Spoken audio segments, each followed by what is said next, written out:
again for Talking Dogs with Ian Grant, owner of Vermont Dog Boarding and Behavior, VFW Drive Hyde Park. It's the show that delves into the training, socializing, behavior, nutrition, and wellness of your dog. And brought to you by Guy's Farm and Yard with locations in Morrisville, Montpelier, Williston, and St. Albans. If it eats and grows, Guy's can feed it. And we're back with the trainer, Ian Grant. And this week, more Ian Grant terminology. Last week, we were getting reinforced.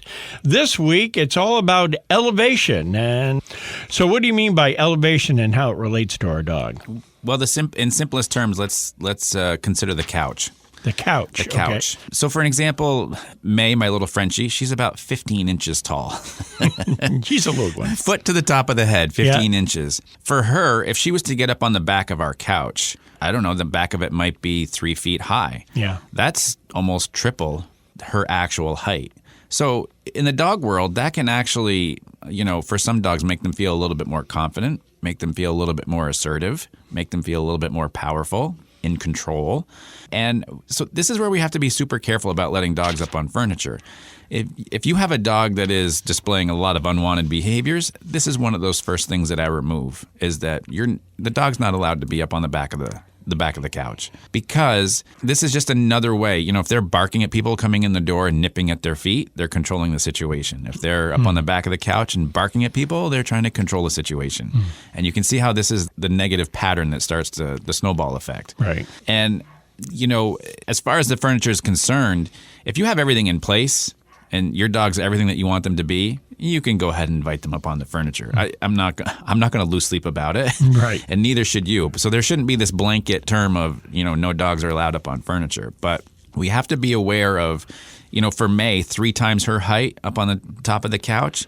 Look at us. I'm not quite 6 feet tall, but for me to be 18 feet up in the air and now I get to look down at everybody and try to control things, it tends to change the perspective of everybody. Oh, so that's what you mean by elevation, being at that level. I thought maybe we were talking about is she going to actually be able to make it on top of the couch? No, this is it's not a physical thing. It's more of a emotional. Yes, behavior. Yeah, right. Behavior part of it, because if I constantly walked around on stilts and I'm just looking down at everybody and I'm able to control and tell people what to do, well, guess what? That's going to change everybody's perception of me and and who I am, and of course, then it's going to give me more confidence. So what you're saying is, once May gets on the couch, she feels like now I'm upper status. So I'm looking down here.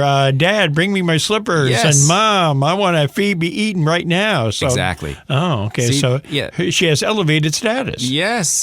Chin starts to be held up a little higher. Yeah. Chest starts to stick out. Legs, front legs get a little broader out, as they start to carry themselves different. You feel like you're losing control of your home, all that. Very well could be. Yeah. Yeah. And so, somebody might say, okay, Ian, I have a humongous Mastiff, so what's getting up on the couch? Because that's almost like even level. Yeah. What's going to be an elevated status for that kind of dog? So, but even to that point, them getting on something different, it may not be as powerful as like the little Chihuahua that's getting up on the back of the couch. But they are up. So we have to be careful. So again, this really boils down to your dog and what kind of behaviors they're displaying. If there's some unwanted behaviors, then I'm controlling that resource for them, because it's too much freedom and they're starting to assert their confidence amongst everybody else in the house.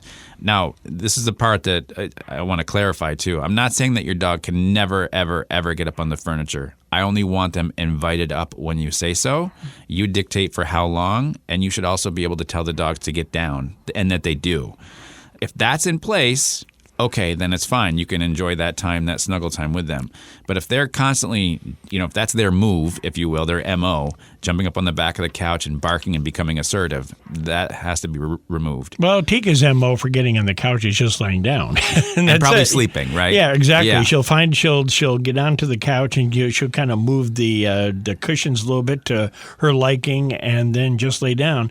But there's it doesn't seem like there's any kind of power or any kind of status she's trying to show here. Yep. Are there different reasons why dogs get on the couch? I mean, some for that status, but others just just more comfortable than the floor. Absolutely. And for her, that's comfort, and it means peacefulness and calmness. We've talked about crate training in the past. For some dogs, the crate is peacefulness. It's the bedroom. It's the place to sleep. Other dogs, that means chaos getting into a crate. For the dog that reacts on the back of the couch, that's what that position means. Yeah. But for Tika, it's rest time. Right. This is relaxation, and by all means, so you don't want she's earned it. Yeah, she has earned it. She's paid her dues. Yes. Back with our dog fact of the week in just a moment here on Talking Dogs. Hey dog owners, if you're struggling with your dog's overexcitement, pulling on leash, excessive barking, or even recall, and you want a clear, structured way to finally make progress, listen up.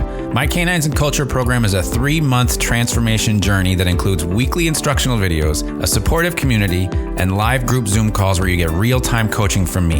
Enrollment opens Tuesday, April 1st at 9 a.m., but only for people on my VIP waitlist. And here's the deal. This program won't be offered again until the fall of 2025. This time, I'm giving you more flexibility with 3 different Zoom calls each week so you can pick the time that works best for you. No more stressing about missing a session. Spots are limited and the VIP waitlist gets first access before it opens to the public. Don't miss out. Join now to secure your spot. Head to the link in the show notes to sign up. I love helping out people with their dogs during this program, and I love taking this journey with you. I look forward to seeing you in April.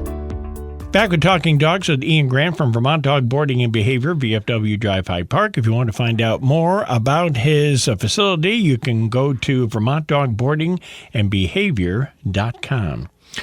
All right, Ian, our dog fact of the week. This goes back to the year of 1990. This particular historical event that happened concerning a dog.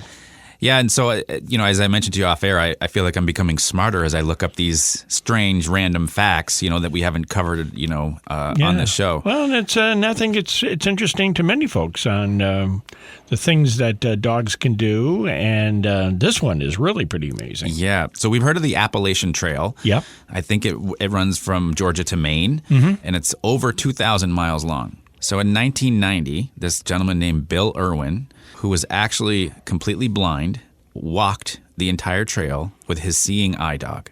Wow.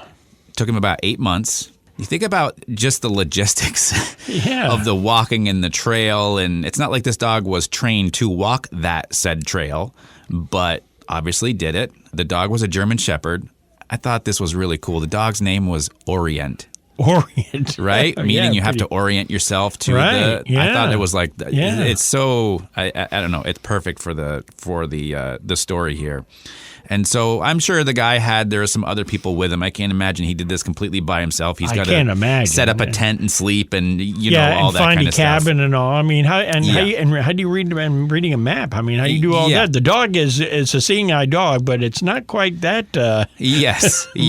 Yeah, but to me that doesn't take away just the sheer success and magnitude of and also how brave that guy was to actually do that too. Yeah. I mean, to not be able to we have a hard time walking down the hallway in the dark at night knowing it's a straight path to the bathroom. But the Appalachian Trail, that's a very tough trail. And you also think too, I'm sure at some point there's some drop-offs to the trail or there's some bridges to cross. Or how does the dog warn you about all those? That's the part that's so impressive. The more you think about that and the more you kind of, bring some clarity to yourself, you're like, man, it is so impressive. Well, maybe the dog was just guiding him, but there was still some others that are monitoring the situation. You'd have to believe that. Yeah, especially 8 months worth. Yeah. I mean, that's not just a hop, skip, and a jump walking from. Then you get then the camping every day, and then the food and everything, and then the weather factors. Man, that's amazing. Yeah, I didn't even think about the weather. See, that's another part of it. 8 months, you're going to have all kinds of weather on the Appalachian Trail. Pretty impressive. It sure is.